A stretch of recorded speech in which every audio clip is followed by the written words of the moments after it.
C'est l'heure du sonneur.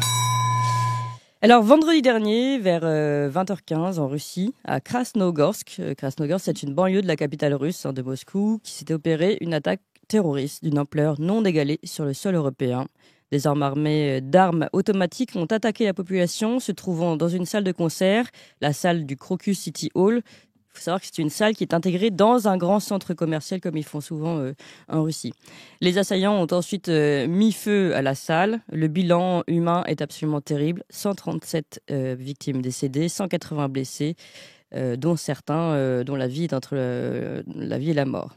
Samedi, donc le lendemain, le président russe Vladimir Poutine a dénoncé un acte terroriste barbare. Il a déclaré un jour de deuil national pour le lendemain. Il a assuré que ceux qui sont derrière ces terroristes seront punis et qu'ils n'auront pas un destin enviable. Intéressant d'ailleurs, il a dit ceux qui sont derrière ces terroristes. Le Kremlin avait annoncé plutôt l'arrestation de 11 personnes, dont 4 terroristes impliqués dans l'attentat. Ces 4 auteurs présumés de l'attaque, tous des citoyens étrangers, précise-t-il, ont été arrêtés dans la région de Bryansk, donc la région frontalière de l'Ukraine et du Bélarus, selon les autorités. Et alors là, le deuil n'était pas passé, que les accusations de responsabilité fusaient déjà de part et d'autre. Alors, évidemment, le groupe djihadiste État islamique a revendiqué l'attaque. Malgré tout, le Kremlin soutient que ces assaillants ont un lien avec l'Ukraine. Le FSB a affirmé que les suspects avaient des contacts appropriés du côté ukrainien et comptaient fuir vers ce pays. De son côté, le président ukrainien accuse la Russie de rejeter la faute sur l'Ukraine. Je le cite, « Ce qui s'est passé hier à Moscou est évident. Poutine et les autres salauds essaient juste de rejeter la faute sur quelqu'un d'autre. » Voilà les paroles de Volodymyr Zelensky. Dimanche, donc le lendemain encore, le gouvernement américain a affirmé qu'il n'y avait aucune implication ukrainienne dans l'attentat perpétré dans cette salle de concert, qu'il n'y a aucune preuve selon laquelle l'Ukraine est impliquée dans le massacre et l'État islamique est responsable, a bien rétorqué la vice-présidente américaine Kamala Harris. Enfin, pour finir, sur les plateaux télévisés français, on a entendu toutes sortes de sous-entendus, parfois grossiers, faut le dire, pour expliquer que si ce n'était pas une volonté, au moins c'était une belle opportunité pour Vladimir Poutine, cet attentat. Je vous propose d'écouter par exemple le député européen Bernard Guetta sur LCI, député Renew Europe, donc le parti d'Emmanuel Macron. Écoutez-le. Vous savez, quand un pays est en guerre, on peut citer le fameux adage anglais « right or wrong, my country ». C'est-à-dire que mon pays soit, comment le traduire ? Et raison ou tort, c'est mon pays. Et raison ou tort, c'est mon pays. C'est un réflexe absolument naturel. Et là, dans le conflit avec l'Ukraine, quoi que pensent les gens, oui, ce réflexe joue forcément. Et face à un attentat, surtout s'il est mis sur le dos des Ukrainiens, on ne sait pas encore, mais si ça arrivait, oui, forcément que ça flatterait un réflexe de défense nationale et que cela servirait les intérêts politiques de Poutine et que cela servirait surtout sa volonté d'augmenter considérablement son effort de guerre, éventuellement de mobiliser, parce qu'il a une fenêtre d'opportunité.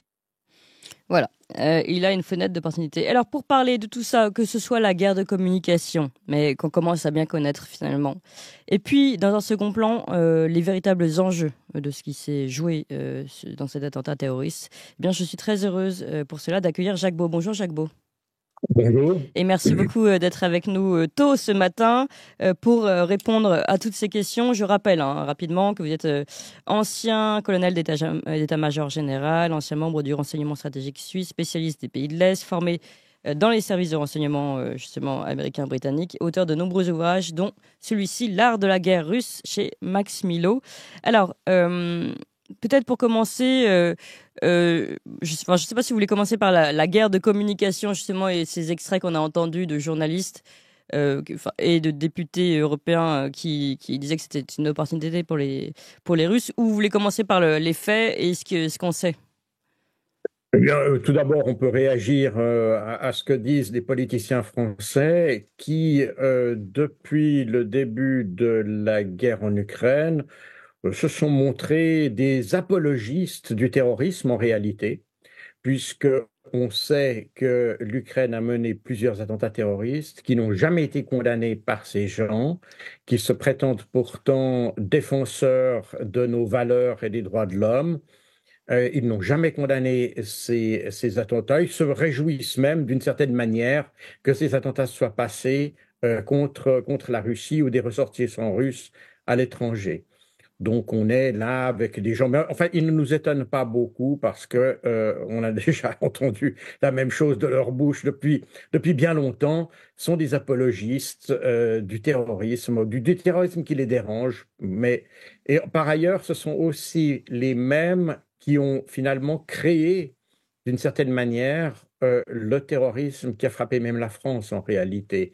C'est-à-dire, C'est-à-dire que ce sont les mêmes qui se sont montrés très peu critiques. Vous savez, tous les attentats, et c'est d'ailleurs, là on entre un peu dans le vif du sujet à propos de cet attentat, tous les attentats de l'État islamique, je répète bien tous, ont été motivés par une et une seule chose, et ça se lit dans les revendications d'ailleurs, ce qu'on ne voit pas d'ailleurs dans cette revendication, ce qui est intéressant, mais toutes les revendications de l'État islamique indiquent que la raison de l'attentat est liée aux interventions occidentales. Et, et c'est une constante de l'État islamique. Il n'y a pas, n'est-ce pas, c'est un État embryonnaire qu'ils ont créé dans le sud-est de la Syrie et à cheval sur l'Irak, mais qui avait suffisamment de problèmes déjà dans sa région pour essayer d'en attirer d'autres dans le reste du monde. Donc, qu'ils aient commis toutes les atrocités qu'ils ont commises dans la région où ils étaient, tout ça est une chose bien connue. Ils n'avaient aucune nécessité de s'attirer davantage d'animosité. En revanche, ce dont ils avaient l'objectif était de faire cesser les interventions occidentales qui limitait ou tentait de détruire ce qu'il commençait à créer en Syrie et en Irak.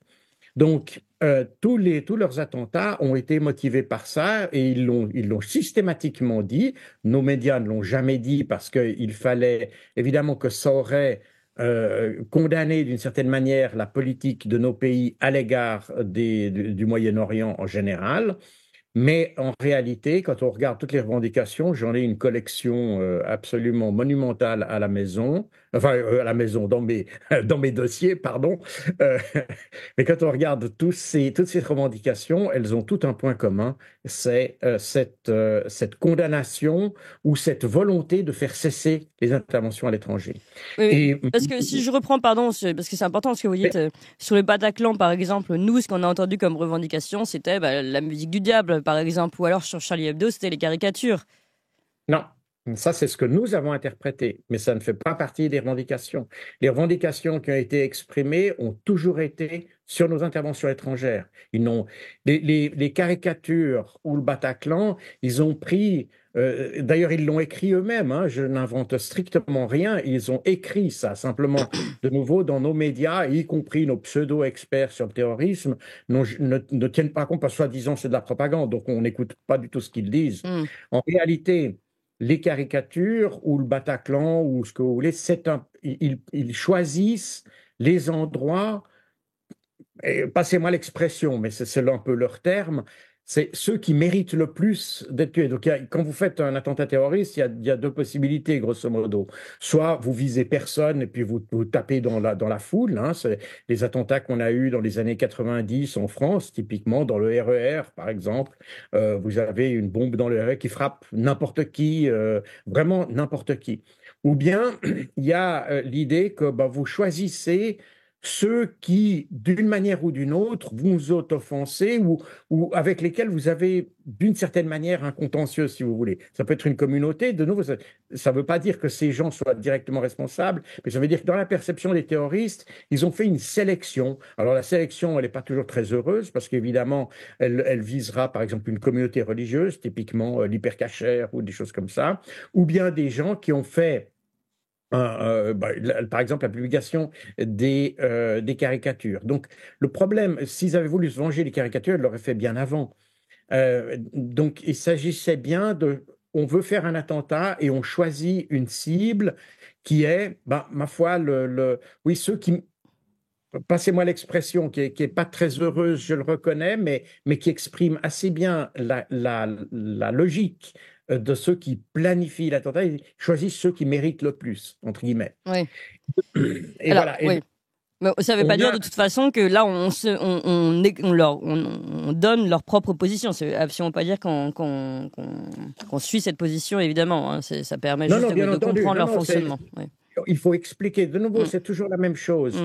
C'est pour ça que j'ai écrit mon livre, L'art de la guerre russe. Comme j'ai écrit un livre sur la lutte contre le terrorisme djihadiste, c'est que pour combattre un problème, on est obligé de le comprendre. On est obligé de le comprendre honnêtement, pas en fonction de préjugés idéologiques qui vous donnent des filtres et qui vous empêchent de traiter le réel problème.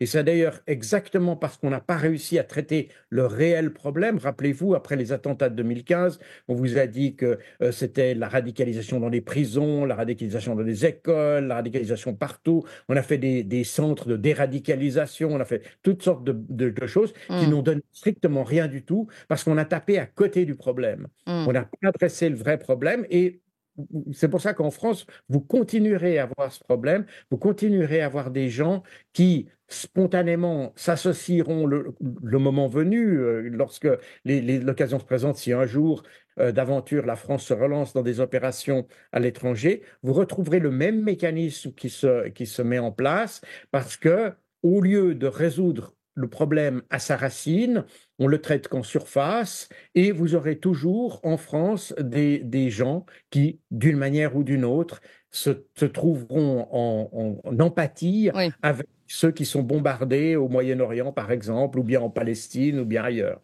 Oui. En tout cas, c'est une parenthèse importante sans aller jusqu'au fond, parce que sinon on va déborder sur ce qu'on voulait, notre propre sujet. Mais c'est vrai que ça pose beaucoup de questions aussi. Vous dites on pourrait régler le problème autrement, mais on peut pas non plus traiter avec les terroristes de manière égale et leur dire vous voulez qu'on arrête d'intervenir ci et là, arrêtons tout et comme ça vous êtes satisfait. Enfin, ça pose aussi une grande question. La question n'est pas là. La question, elle est qu'avant d'intervenir, on n'avait pas de problème avec eux. Vous comprenez? C'est exactement. Les Américains ont créé ce problème en commençant à attaquer en Afghanistan puis en Irak. Et puis la France, dans un premier temps, a dit on va pas en Irak. Puis finalement, Hollande a décidé d'aller en Irak. Mais il y avait pas de raison d'y aller. Il y avait aucune raison à ce moment-là. Absolument zéro. Donc on a créé nous-mêmes cette situation où finalement, on se bat face à face à des terroristes. Donc, et puis de toute façon, avec le terrorisme, vous voyez, c'est la même chose qu'on a aujourd'hui avec la Palestine. Et à un moment, il faut revenir un petit peu à la réalité. Les Britanniques ont traité avec des terroristes pour résoudre la question d'Irlande du Nord. N'est-ce pas? Donc, et dans beaucoup de pays, regardez la Colombie, regardez beaucoup de pays où il a fallu traiter avec eux d'une manière ou d'une autre. Donc, si on ne prend pas le problème par le bon bout au départ, on est conduit à traiter avec des terroristes. Il ne s'agit pas de négocier. Mais même pour lutter contre Bachar al-Assad, on s'est allié avec des terroristes, nous-mêmes, officiellement. Alors, c'est exactement ça. Et d'ailleurs, on là, de nouveau, on entre un peu de plein pied dans le problème qui nous préoccupe aujourd'hui, puisque l'Ukraine utilise des combattants de l'État islamique, de l'ancien front Al-Nosra, etc., qui combattent sous le drapeau ukrainien. Et il semble d'ailleurs que au moins un des... Alors, je dis il semble parce que tout cela mérite encore des confirmations, mais les éléments que nous avons aujourd'hui indiquent qu'un des terroristes capturés par les Russes à la suite de l'attentat de vendredi, a fait un séjour en Ukraine et dans l'armée ukrainienne.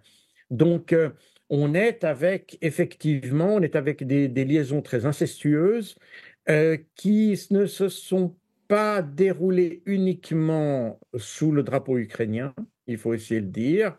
Et c'est probablement d'ailleurs un des problèmes qu'il y a ici, que l'Ukraine est probablement une sorte de prétexte utilisé par d'autres pour être derrière cet attentat.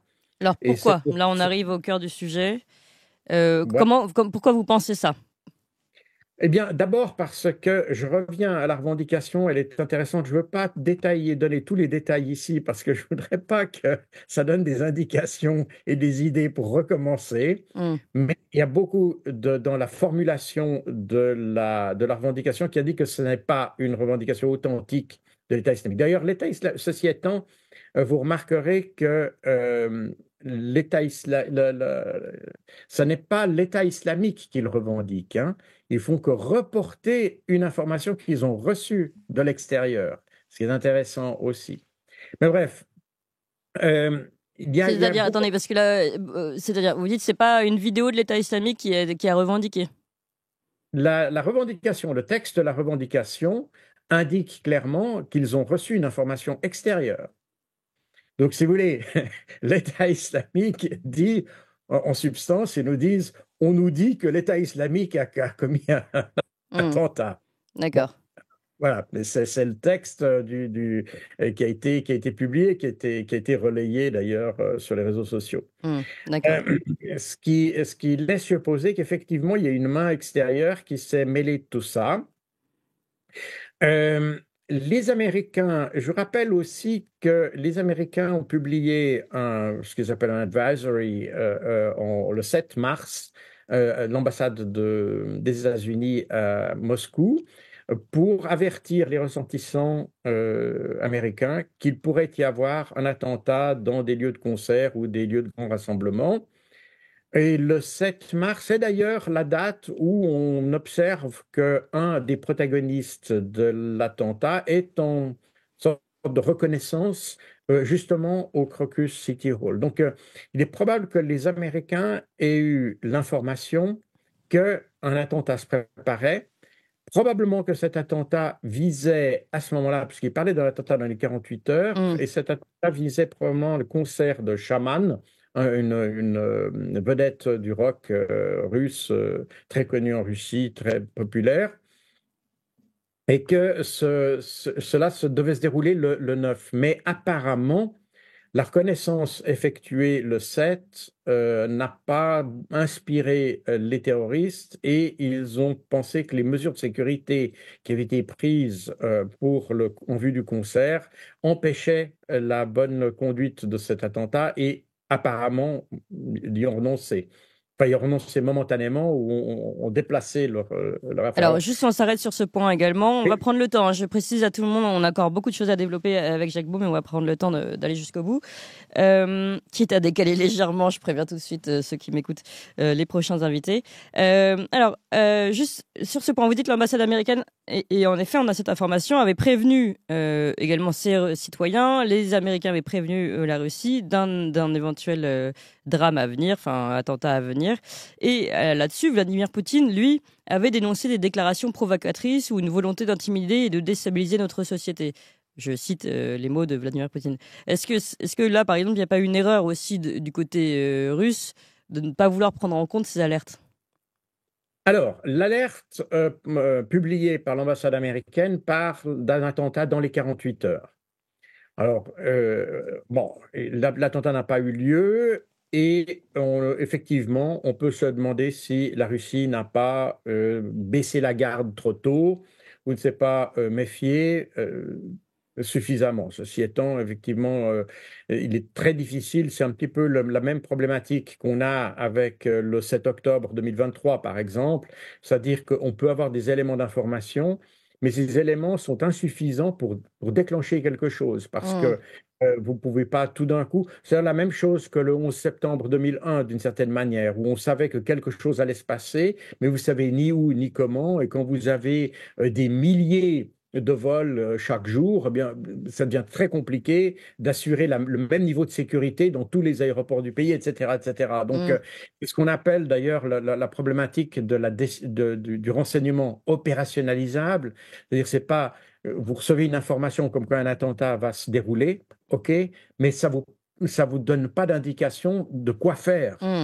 Et le mieux que vous puissiez faire, c'est essayer d'acquérir plus d'informations parce que les éléments que vous avez ne vous permettent pas d'avoir une action effective pour prévenir l'effet. C'est très frustrant, mais c'est un peu la réalité. Vous imaginez si on annonçait aujourd'hui, par exemple, en France, un attentat terroriste dans un grand rassemblement, sans vous donner ni de date limite, ni de la nature de l'événement, on n'arriverait pas à sécuriser absolument tous les endroits où il y a des rassemblements, les salles de spectacle, les activités sportives, que sais-je, où il y a des rassemblements. C'est à peu près impossible. Donc, on est dans l'absence de renseignements opérationnalisables. C'est ce que les Américains ou les Anglo-Saxons appellent actionable intelligence. Et c'est effectivement toujours un problème quand on fait du renseignement, c'est de savoir sur quoi on peut agir. Et quand on n'a que des informations vagues, le mieux qu'on puisse faire, eh bien, c'est simplement d'ouvrir les yeux davantage et d'observer. Alors, c'est peut-être ce que les Russes n'ont insuffisamment fait. Mais d'un autre côté, il faut aussi avouer que quand on a de très petites cellules qui évoluent, on est toujours plus intelligent après les événements, mais sur le moment, quand on a des individus qui sont totalement inconnus au bataillon, quand vous avez des cellules, et c'est peut-être pas pour rien qu'il y avait une cellule dite de l'État islamique qui aurait été interceptée à Moscou. Alors peut-être que les Russes se sont dit, on a intercepté la cellule en question. Mais probablement, et apparemment d'ailleurs, ceux qui ont été engagés pour faire l'attentat de vendredi soir sont des gens qui en réalité n'étaient probablement pas des islamistes d'ailleurs.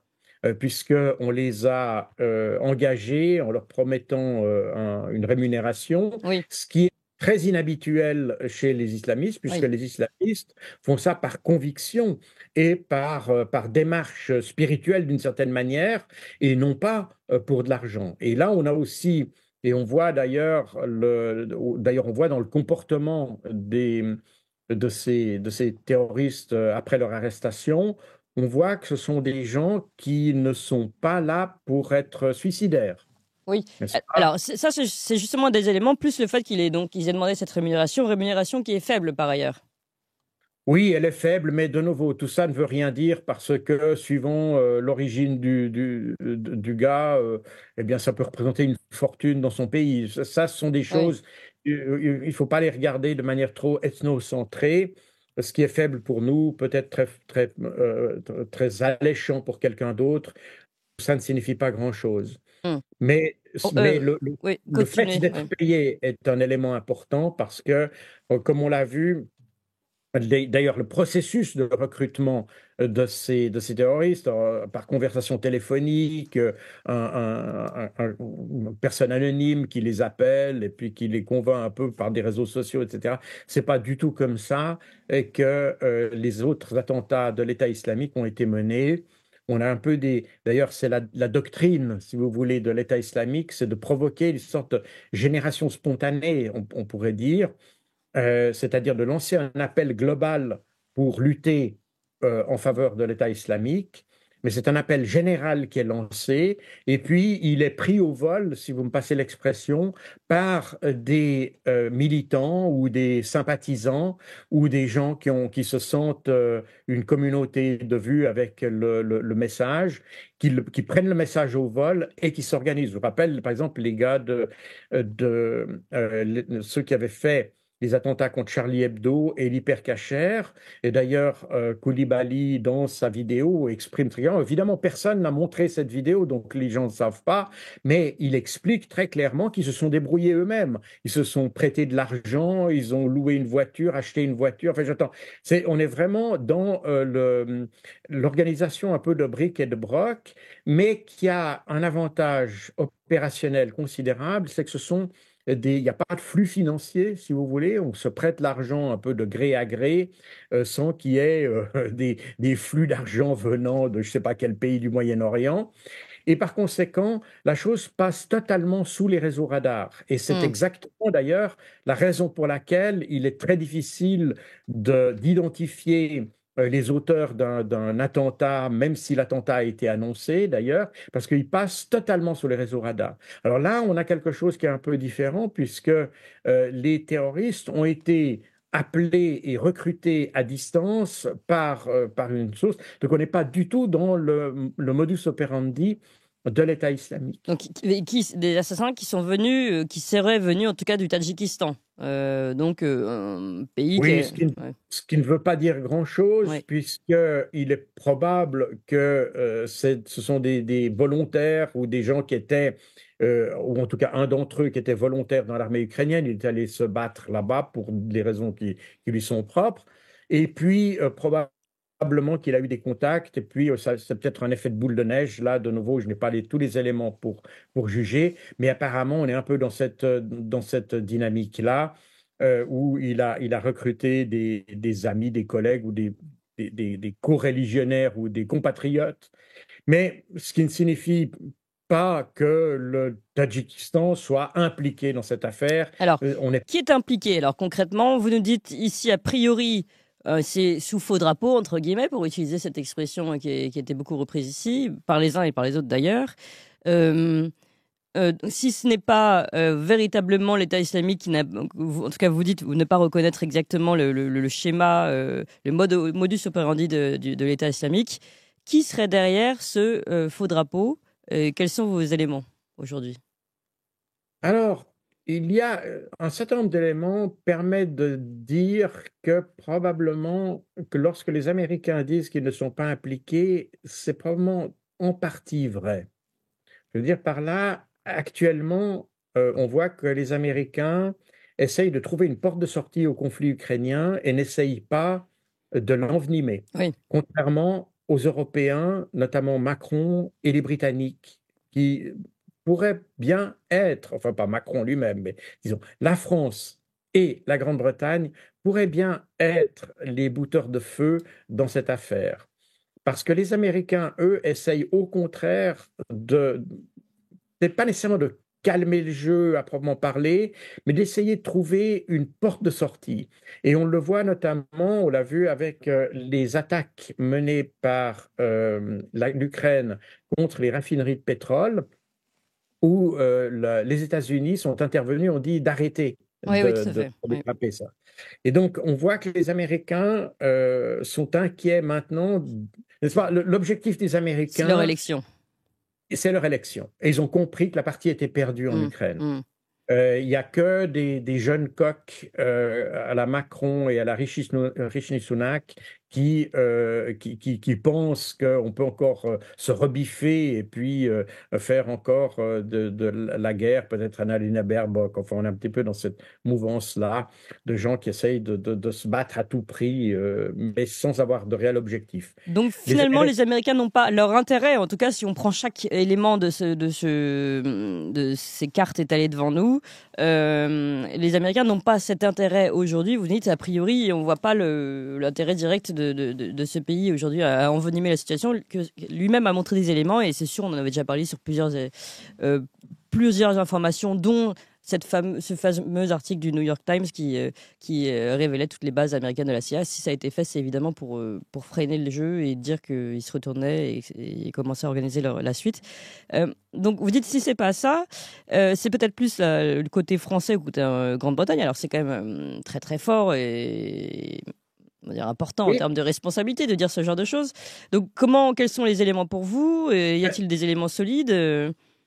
C'est-à-dire qu'il faut voir la chose suivante. Actuellement, on voit que l'Europe essaye de s'engager essaye de pousser la Russie dans une situation où la situation s'aggrave, qui justifierait une intervention dans la région. Et c'est un peu ça le cœur du problème. Et on essaye de pousser d'une certaine manière, pour simplifier, la Russie à la faute. Et c'est là où le problème vient. Alors, est-ce qu'il y a des forces à l'intérieur de l'Ukraine, ce qui n'est pas non plus exclu, parce que Volodymyr Zelensky a formellement démenti l'implication de l'Ukraine, mais on voit qu'il avait démenti aussi l'implication de l'Ukraine dans l'affaire de Nord Stream au tout début, parce que ça avait été évoqué au tout début de l'affaire.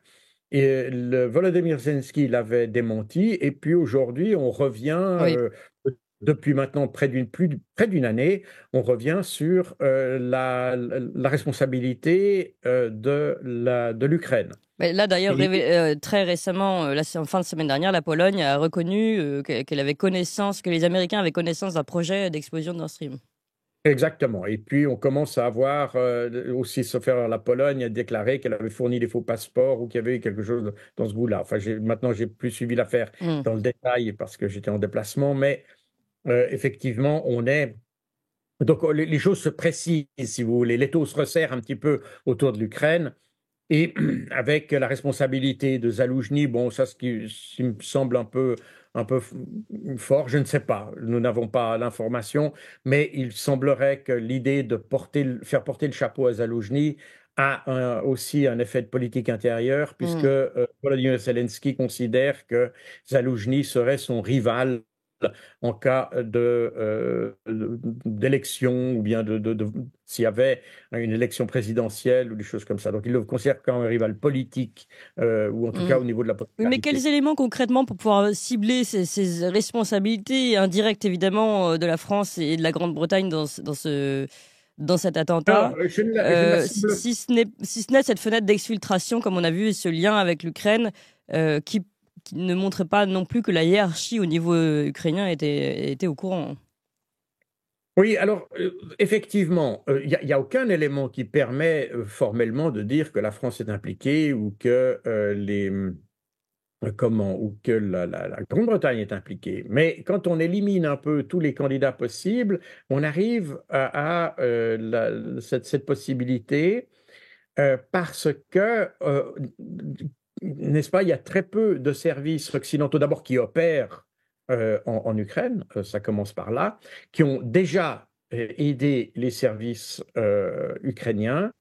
On sait que les services ukrainiens, et notamment le renseignement militaire, le GUR, qui est dirigé par M. Kirilo Boudanov, a un peu une vie indépendante au sein du système ukrainien et qu'il est en cheville avec les services occidentaux, notamment, alors certainement les services américains, la CIA, c'est une chose qui est démontrée, mais également les services britanniques et français. Donc, si on admet que les Américains sont peut-être un peu moins probables, restent les Britanniques et les Français. C'est probablement plus vraisemblablement les Britanniques parce qu'ils ont, semble-t-il, concernant l'affaire ukrainienne, un mordant un peu plus grand que les Français. Mais ça reste les candidats potentiels que je garderai si vous voulez, dans mon évaluation, mais de nouveau, il n'y a aucun élément concret qui le montre. Ceci étant, le fait, effectivement, vous avez mentionné qu'il y avait une fenêtre D'exfiltration. ouverte pour l'exfiltration de ces gens qui sont dirigés d'ailleurs, de manière assez étonnamment, directement vers la frontière ukrainienne, qui est quand même à 350 km de Moscou, ce qui est assez quand même éloigné avec des risques d'interception qui sont assez importants, surtout quand on utilise la même voiture et qu'on est les quatre dans la même voiture. Donc ça, voilà. Enfin, il y a un certain nombre d'erreurs qui ont été faites, d'erreurs, je dirais, tactiques, opérationnelles, qui ont facilité le travail des services russes.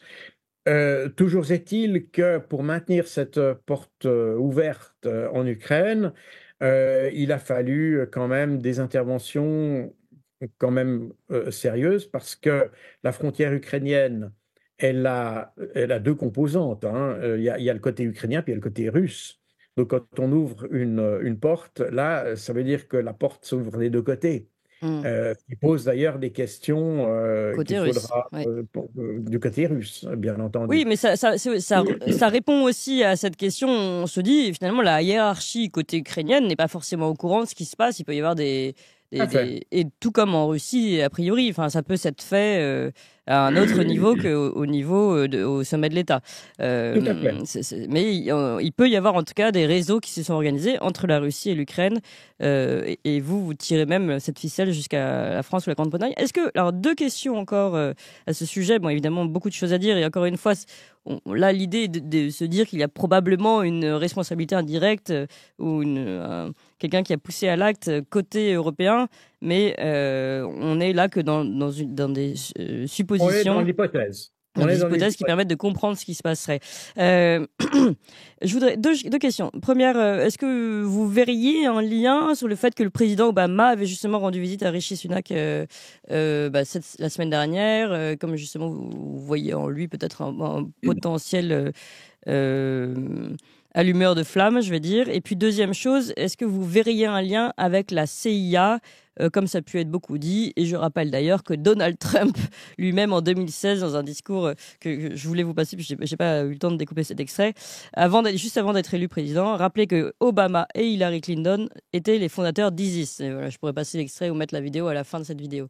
Est-ce que vous voyez un lien là, ou est-ce que ça c'est justement des erreurs d'interprétation?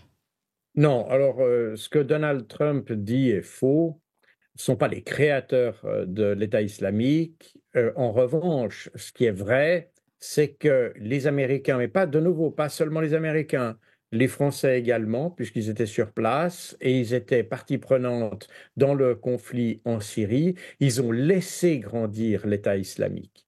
Et ils l'ont laissé grandir parce qu'ils prévoyaient, c'est de nouveau, je n'invente strictement rien, ça a été déclaré par John Kerry lui-même.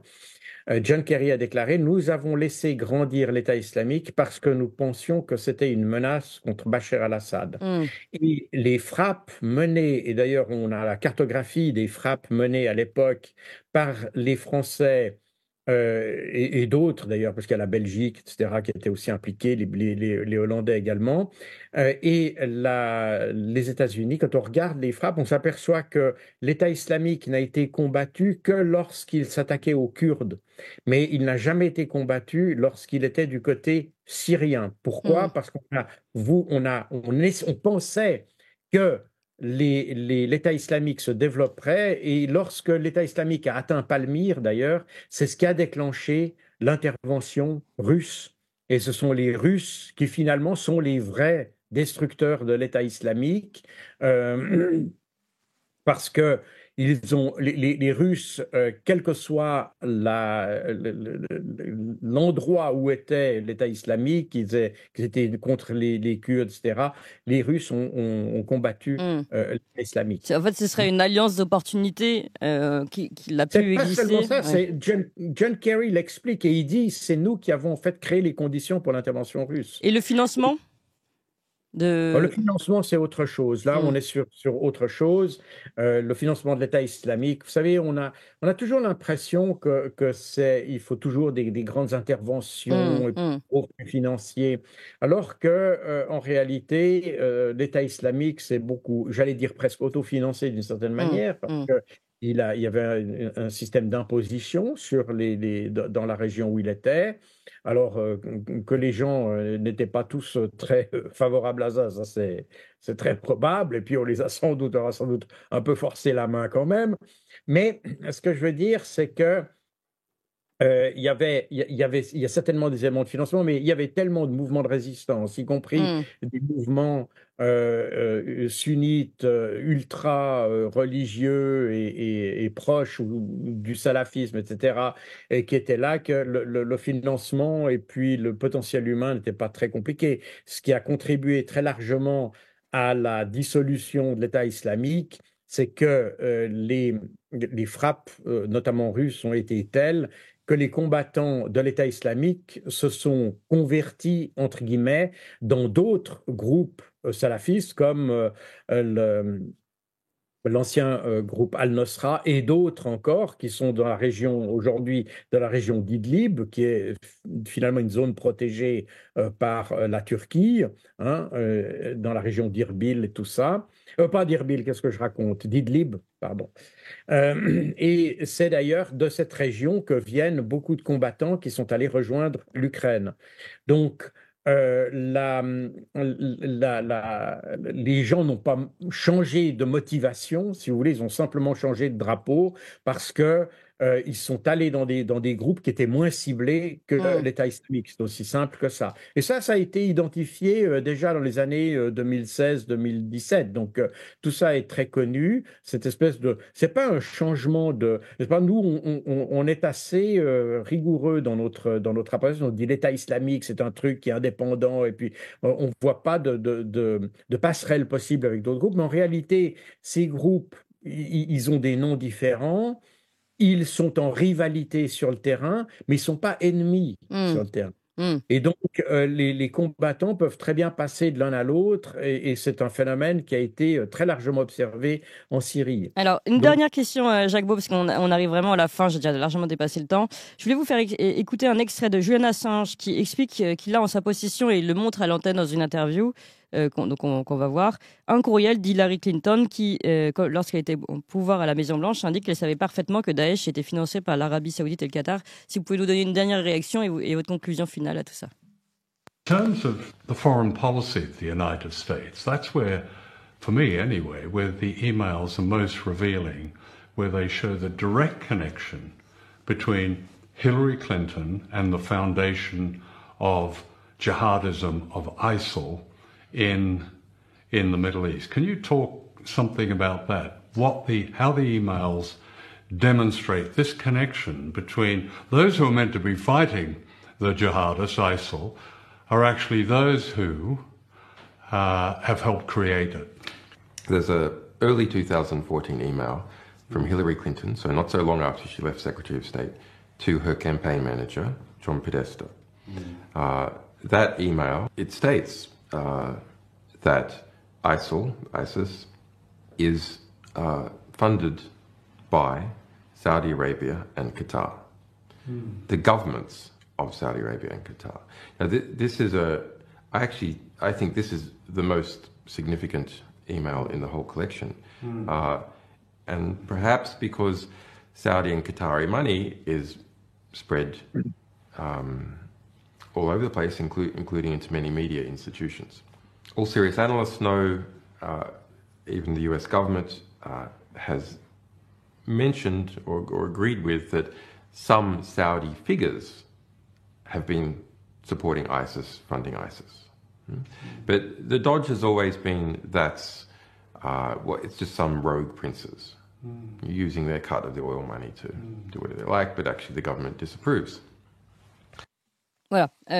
Rapidement, si vous pouvez réagir à ça et puis nous donner donc le mot de la fin pour cette analyse, en tout cas sur ce qui se passe et ce qui s'est passé à Moscou, enfin près de Moscou. Oui, alors effectivement, on sait qu'il y a de l'argent qui vient, mais l'argent passe un peu très facilement au Moyen-Orient. Dès lors qu'il s'agit de soutenir un mouvement, il ne faut pas oublier que la Syrie va soutenir l'État islamique. Nous, on le voit comme étant une activité pour elle-même, alors que dans la constellation de l'époque, soutenir un groupe qui combat typiquement Bachar el-Assad ou l'Iran ou des choses comme ça, on est dans les jeux d'échecs en quelque sorte. Et c'est exactement d'ailleurs pour la même raison. De nouveau, quand John Kerry dit qu'ils ont favorisé, non pas créé, mais favorisé l'expansion de l'État islamique, on est de nouveau dans la même dynamique. Vous comprenez, on est dans des jeux de billard à deux ou bandes, et puis on essaye de favoriser l'un pour déstabiliser l'autre. On est exactement là-dedans. Oui. En fait, tous les pays jouent un peu ce jeu-là, quoi. Tous les pays avec des alliances d'opportunités qui ne sont pas forcément très officielles ni très propres. Ni très propres.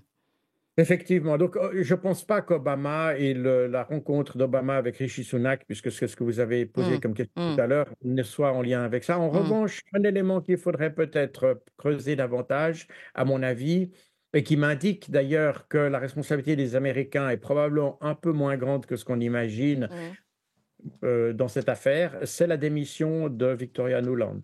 Oui.